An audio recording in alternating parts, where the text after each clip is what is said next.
आज मैं political science का पेपर 2 जो है डॉक्टर राम मनोहर लोहिया में जो आज हुआ है उसका आंसर की लेकर आया हूँ। पहले नंबर का जो आंसर है वो डी है। अंतर्राष्ट्रीय राजनीति को सत्य संघर्ष किसने कहा? तो हेंस जे मार्क गेंथो ने कहा था। ऑप्शन नंबर जो 2 है उसमें जो है ऑप्शन नंबर बी सही रहेगा। अंतर्राष्ट्रीय राजनीति का मुख्य उद्देश्य क्या है? राष्ट्रीय हित। ऑप्शन नंबर बी जो है वो करेक्ट रहेगा। आदर्शवाद का जनक किसे कहा जाता है? वुड्रो विल्सन को कहा जाता है। आदर्शवाद निम्न में से किस पर जोर देता है? नैतिकता और आचार पर। पॉलिटिक्स एमंग नेशन पुस्तक किसने लिखी? हेंस जे मार्क। तो ऑप्शन नंबर ए जो है वो करेक्ट हो जाएगा। निम्न में से कौन यथार्थवाद से संबंधित है? तो इसमें जो है एच कार जो है यथार्थवाद से जो है संबंधित है, सही हो जाएगा। नव यथार्थवाद को और किस नाम से जाना जाता है? नव यथार्थवाद को जो है संरचनात्मक यथार्थवाद भी कहा जाता है। ऑप्शन नंबर बी जो सही हो जाएगा। नव यथार्थवाद के सिद्धांत का विकास किसने किया था? केनेथ वाल्टर ने किया था। ऑप्शन नंबर बी जो है वो करेक्ट हो जाएगा। लीडर्स निर्माण सिद्धांत से कौन संबंधित है? इसमें जो है वो रिचर्ड स्नाइडर होगा। ऑप्शन नंबर जो है बी जो है ए जो है सही हो जाएगा। 10 नंबर क्वेश्चन देखिए, war and change in world politics पुस्तक के लेखक कौन है? तो इसमें जो है आपको जो है बी जो है वो सही होगा, रॉबर्ट गिल्पिन। अंतर्राष्ट्रीय राजनीति में प्रणाली से सिद्धांत किसने किया? अंतर्राष्ट्रीय राजनीति में प्रणाली सिद्धांत का विकास किसने किया था? तो जो इसमें जो है वो बी जो है ए जो है सही हो जाएगा, मार्टिन कैप्लान ने किया था। निम्न में से कौन खेल सिद्धांत का प्रसिद्ध उदाहरण है? ऑप्शन नंबर बी जो इसमें सही हो जाएगा, कैदी की दुविधा। 13 नंबर क्वेश्चन देखिए, निम्न में से कौन राष्ट्रीय शक्ति का तत्व है? इसमें उपरोक्त जो है सभी हो जाएगा। ऑप्शन नंबर डी जो है करेक्ट हो जाएगा। निम्न में से कौन राष्ट्रीय शक्ति का स्थायी तत्व है? ऑप्शन नंबर बी जो है उसमें सही हो जाएगा, भौगोलिक स्थिति। देखिए दोस्तों, ये भी जो है ये जो पेपर कोड है ये पी पेपर कोड है। PQRS 4 प्रकार का आता है, तो इसमें अगर आप लोग का पी होगा तो वही होगा, नहीं तो क्वेश्चन सेम रहेगा। और हो सकता है ऑप्शन भी आगे पीछे दिया हो तो उसमें आप लोग जो है मिला लीजिएगा। इसलिए मैं सिर्फ ऑप्शन नहीं बोल रहा हूँ, प्रश्न और उत्तर दोनों बोल रहा हूँ, तो उसके आप लोग जो है अच्छे से चेक कर लीजिएगा। 15 नंबर क्वेश्चन देखिए, लिखा है निम्न में से कौन राष्ट्रीय हित अस्थायी होता है? इसमें जो है वो पहला जो है हो जाएगा सही, प्राथमिक हित। थॉमस रॉबिन्सन के अनुसार राष्ट्रीय हित को कितने वर्गों में बांटा गया है? तो इसमें 6 वर्गों में बांटा गया है।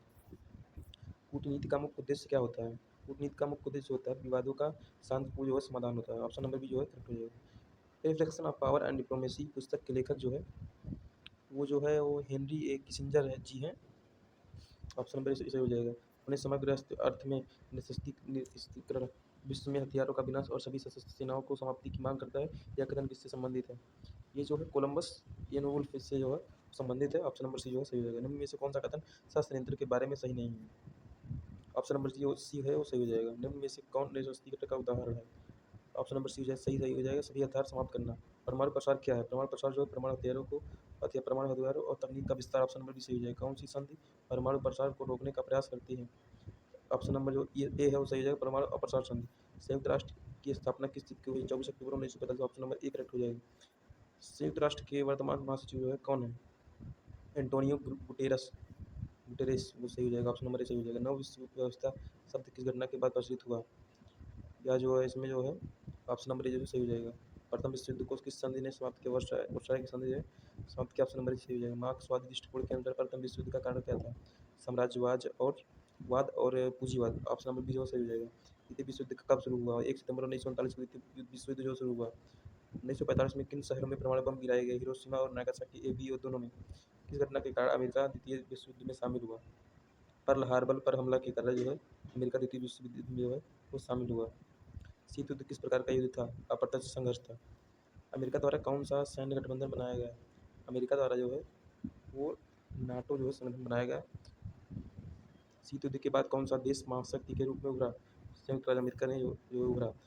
ऑप्शन नंबर जो है बी सही हो जाएगा। शीत युद्ध के बाद दुनिया को सामान्यतः किस प्रणाली के रूप में जाना जाता है?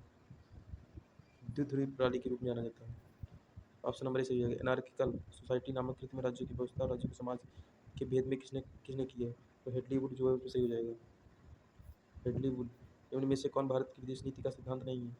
विस्तारवाद। ऑप्शन नंबर सी सही हो जाएगा। किस प्रधानमंत्री के कार्यकाल में भारत की कूटनीतिक निरपेक्षता की नीति वास्तविक निरपेक्षता कहा गया? Morarji Desai. Option number A. 1964 के शास्त्री भंडार नायक के समझौते का मुख्य विषय क्या था? तो उसमें जो है प्रवासियों का मुद्दा जो है था। ऑप्शन नंबर ए सही हो जाएगा। निम्न में से कौन दक्षिण एशिया का देश नहीं है? इसमें जो है ईरान सही हो जाएगा। Option number C correct answer. Bharat और पाकिस्तान के बीच पहला युद्ध कब हुआ था? 1947-48। Option number correct, option number एक जो है वो करेक्ट हो जाएगा। दक्षिण पूर्व एशिया का कौन सा संगठन संबंधित है? तो इसमें जो है वो सार्क जो है सही हो जाएगा। 47 नंबर क्वेश्चन देखिए, दक्षिण पूर्व एशिया के व्यापार के लिए कौन सा सागर है? तो इसमें जो है दक्षिण चीन सागर सही हो जाएगा। पश्चिम एशिया की राजनीति में कौन सा संगठन महत्वपूर्ण है? इसमें जो है ओपेक जो है महत्वपूर्ण है। 48 नंबर का जो है ये सही हो जाएगा। पश्चिम एशिया की राजनीति का मुख्य संघर्ष कौन सा है?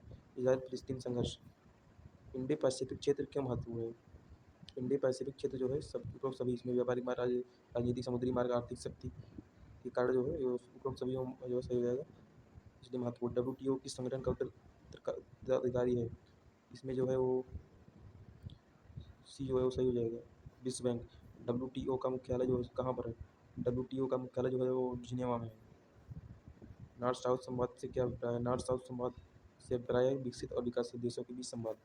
नॉर्थ साउथ संवाद का मुख्य उद्देश्य क्या है? नॉर्थ साउथ संवाद का मुख्य उद्देश्य है आर्थिक अंतर जो है कम करना। यूरोपीय संघ का मुख्यालय कहाँ? यूरोपीय संघ का मुख्यालय जो ब्रुसेल्स है। क्वाड के सदस्य देश कौन कौन है? क्वाड के सदस्य देश जो है वो भारत, ब्राज़ील, दक्षिण अफ्रीका और चीन है। क्वाड नहीं है इसमें, इसमें रहेगा भारत, अमेरिका, चीन। इसमें जो है ऑप्शन नंबर डी जो है सही था। ऑप्शन नंबर डी जो सही होगा, जो इसमें दिख नहीं रहा है। 57 क्वेश्चन देखिए, निम्न में से कौन आसियान का संस्थापक सदस्य है? इंडोनेशिया आसियान का जो है संस्थापक सदस्य है। ब्रिक्स के बाद में ब्रिक के में बाद में कौन सा देश जुड़ा गया जिसमें ब्रिक्स बना? दक्षिण अफ्रीका जुड़ा गया, जिसके बाद वो ब्रिक्स बन गया। सार्क में कितने सदस्य हैं? 8 सदस्य हैं। सार्क की प्रमुख चुनौती कौन कौन है? भारत पाकिस्तान संघर्ष। बिम्स्टेक की स्थापना कब हुई? बिम्स्टेक की स्थापना 6 जून 1957 को हुई। भारत सीओ का पूर्ण सदस्य कब बना? 2017 में बना। मेकांग गंगा सहयोग MGC किन क्षेत्रों में सहयोग पर जोर देता है? इसमें जो ऑप्शन नहीं दिख रहा है, इसके लिए क्षमा चाहता हूँ। 64 नंबर क्वेश्चन देखिए, कौन सा संस्थान वैश्वीकरण को बढ़ावा देता है? तो इसमें जो है वो WTO जो है वो वैश्वीकरण को बढ़ावा देता है। वैश्वीकरण राज्यों की संप्रभुता को किस प्रकार प्रभावित करता है? तो यह जो है संप्रभुता को कमजोर करता है। ऑप्शन नंबर बी जो है सही हो जाएगा। वैश्वीकरण का वैकल्पिक दृष्टिकोण किस पर जोर देता है? सामाजिक न्याय और समानता पर जो है वो जोर देता है। वैकल्पिक वैश्वीकरण किसका समर्थन करता है? वैकल्पिक वैश्वीकरण जो है वो निष्पक्ष व्यापार पर जो है समर्थन करता है। ध्रुवीयता किस अवधारणा से जुड़ी है? बहुध्रुवीयता शक्ति संतुलन से जुड़ी है। Asian ocean rim association IORA का पूर्व नाम क्या था? हिंद महासागर रिम क्षेत्रीय सहयोग संघ था। विचारधारा का अंत की अवधारणा किससे जुड़ी? विचारधारा का अंत की अवधारणा जो है वो जो है माओ से तुंग से जुड़ी है। सभ्यताओं के संघर्ष का सिद्धांत किसने दिया? सभ्यताओं के संघर्ष का सिद्धांत जो है वह जो है वो सैमुअल P हंटिंगटन ने जो है दिया। हंटिंगटन के अनुसार भविष्य में संघर्ष किस आधार पर होंगे? सभ्यता और संस्कृति के आधार पर। इस सिद्धांत में पश्चिम के विपरीत किस सभ्यता का उल्लेख होता है? इस्लामी सभ्यता। कौन सा दस्तावेज मानव अधिकारों से संबंधित है? संयुक्त राष्ट्र चार्टर। इनमें में से कौन गैर पारंपरिक सुरक्षा खतरा है? जलवायु परिवर्तन। दोस्तों 75 जो है क्वेश्चन जो है जो MCQ के फॉर्म में सॉल्व करा दिया है। इसमें हो सकता है कि एक दो आपसे जो है आपने जहाँ पर सर्च किया हो या फिर जिस किताब से पढ़े होंगे तो हो सकता है कुछ मेरी गलती हो, कुछ आपकी गलती हो, तो इससे जो है आप लोग घबराइएगा मत। हो सकता है कभी कभी गलती होती है, क्योंकि सर्च करने में जो है AI जो है जो हम लोग मिलाते हैं उसमें कभी कभी नीचे दिया रहता है, आप लोग देखेंगे एक आइकन में दिया रहता है कि यह जो है गलत हो सकता है, कृपया जो है दोबारा जाँच लें। तो इसलिए जो है हो सकता है एक आध गलत हो, तो इसके लिए जो क्षमा चाहूँगा। बाकी वीडियो कैसा लगा जो है उसको जो है कमेंट बॉक्स में बताइए और ज़्यादा से ज़्यादा प्यार दीजिए और लाइक कर दीजिएगा, सब्सक्राइब चैनल को सब्सक्राइब कर दीजिएगा। धन्यवाद।